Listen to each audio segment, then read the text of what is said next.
دوجار شاندەباڵاکی پارتی بۆ واژۆکردنی کۆتا ڕێکەوتنامەی پێکێنانی کابینی نوێمی حکوومەت و هەموار یاسای سەرۆکایەتی هەرێم گەشتە سلێمانی.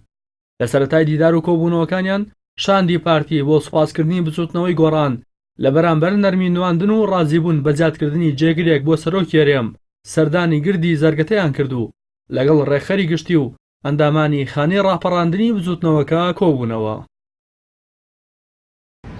بزوتنەوەی گۆڕان تەفەهمی وەزعەکەی کرد و بۆ زیاتر سورعەت پێدانی پێکێنانی کابینە و هەروەها چارەسەرکردنی کێشەکان تەفەهمی ئەم بابەتەی کرد و بەو داخوازیە ڕازی بوو. هاتنەکەمان وشاندەکەمان بۆ ئەو بکە بە بزوتنەوەی گۆڕان بڵین سوپاس بۆ ئەو تەفەهمەی کە هەتاموو بۆ بابەتە. ئێمە پاکێجی هەرەسەرەکی و خاڵی هەرەسەرەکی مەسەلەی چاکسازیە لە هەموو جونگەکانی دەسەڵات و کارگێڕی و حکومڕانی لە هەرێمی کوردستان.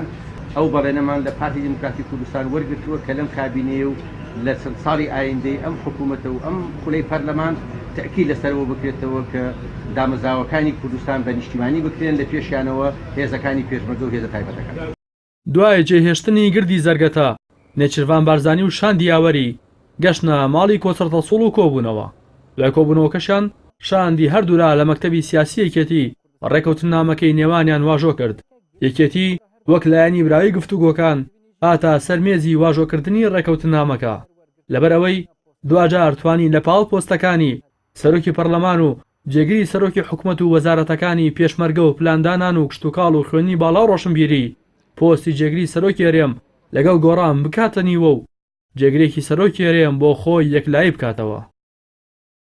ئەو ڕێکەوتنامەی تاریخیە بەڕاستی لە مێژوگەری کوردستان هەمیشە کورد دایمەن تژی یەکتری بۆ ناخۆی ناتەبا بەبان ئەو جارە ئینشاءالله بە هیمەتی هەموو لایەک کە ئەو ئیتفاقیە ئیمزاکرا جێبەجێ دەکرێەوە هیواداریشین کە هەموو لایەک بێ کە بتوانین خزمەت میلەتەکەمان بکەین خزمەتی ئەو خەڵکە بکەین کە ئێستا کە وەزعی خراپە و ئینشاءالله سەر بارانەکانی باری ئەو باران دەبتە خێر و بەرەکەت لە بۆ کوردستان و ئینشاءالله ئابووری کوردستان باش دەبیتەوە و هیوادارین هەمیشە سەرکەوتوو بن و هەر بژینە بۆ کورد و کوردستان. سوپاس.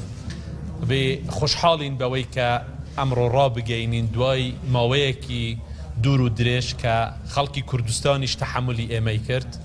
ئێمە گەیشتینە ئەوەی کە ئەمڕۆ ڕێگەی دەستپێک نەقشە ڕێگەی دامەزراندنی کابینەی نوێی حکوومەتی هەرێمی کوردستان بە تەواوەتی بە ئەنجام بگاتن. گفتوگاکانمان ئاسان نەبوون، زۆر زەحمەت بوون، سەخت بوون، ماوەیەکی دوور و درێژی خایان، بەڵام ئەوەی کە مهمە و خۆشحاڵین بەوەی کە بڵین من پێشتریش گوتومە دیموکراسیەت ئەوە ئاسان نییە، زەحمەتە. ئەوەی مهمە کارەکانی ئێمە هەردوولا بە دانوستاندن و لە یەکتر تێگەیشتن بە ئەنجام گەیشت.